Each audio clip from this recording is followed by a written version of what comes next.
என்னோட கேரக்டரை நீங்கள் புரிஞ்சுக்க மாட்டேங்கிறீங்க. ஃபஸ்ட்டு யூனியன் கவர்மெண்ட்டும் ஸ்டேட் கவர்மெண்ட்டும், இது பாஜக கவர்மெண்ட்டும் டிஎம்கே கவர்மெண்ட், என்னோட கேரக்டரை புரிஞ்சுக்கோங்க, என் கேரக்டர் மக்களோட கேரக்டர் அப்படின்ற மாதிரி விளக்கலாம் கொடுக்குறாரு. அதே மாதிரி ரொம்ப எமோஷனலாக வந்து திமுக தீய சக்தி, திமுக தீய சக்தி, 2026 தீய சக்தி திமுகவுக்கும் தூய சக்தி தாவேக்காவுக்கும் மட்டும் தான் போட்டி அப்படின்ற ரொம்ப விஷயங்கள்லாம் பேசுகிறாரு. எப்படி பார்க்குறீங்க? இல்லை, எப்பயும் போல வழக்கமான பேச்சு தான். அந்த ஊருக்கு போனவுடனே அந்த ஊரினுடைய பெருமைகளை சொல்கிறதுக்காக மங்களகரமாக இருக்கணும்னு முதல் வார்த்தை மஞ்சள் அப்படின்னு ஆரம்பிக்கிறாரு. இந்த சென்டிமெண்ட்டில் தீய வைக்க இப்போ ஒன்றும் இந்த சென்டிமெண்ட் நைட் தான் விட போகிறார், சினிமா அடிக்கிற மாதிரியே தான் இருக்கார்.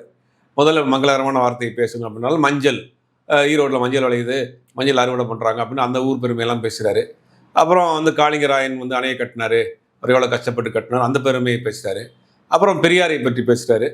பெரியாரை பற்றி பேசுகிறப்ப சமீபத்தில் பாரதியின் கடப்பாறையை வச்சு பெரியாரை உடைப்போம்னு விஜய் சீமான் பேசியிருந்தார். அதுக்கு பெரியார் ஒரு கடப்பாறைன்ற மாதிரி சீமானை டச் பண்ணுறாரு. சீமான் டச் பண்ணிட்டு அவரெல்லாம் லிஸ்ட்லேயே கிடையாது, வந்து எங்களுக்கு வந்து களத்தில் இல்லாதவங்களை பற்றி நம்ம விமர்சனிக்க வேண்டாங்கிற மாதிரி அவரை கடந்து போகிறாரு. அப்புறம் எப்பயும் போல் திமுக எதிர்ப்பு அப்படிங்கிறது தான் முழுக்க முழுக்க அதை பேசியிருக்காரு. அவர் பேசின அந்த முழுவதுமான ஸ்பீச்சில் திமுக எதிர்ப்பு தான். எப்பயும் போலையுமே வந்து மறந்தும் கூட ஒன்றிய அரசையோ பிரதமரையோ உள்துறை அமைச்சகத்தையோ ஒன்றிய அரசு கொண்டு வந்திருக்கக்கூடிய திட்டங்களையோ தமிழ்நாட்டினருக்கு ஏற்படக்கூடிய பாதிப்புகளை பற்றியோ வாய் துறக்கவே இல்லை.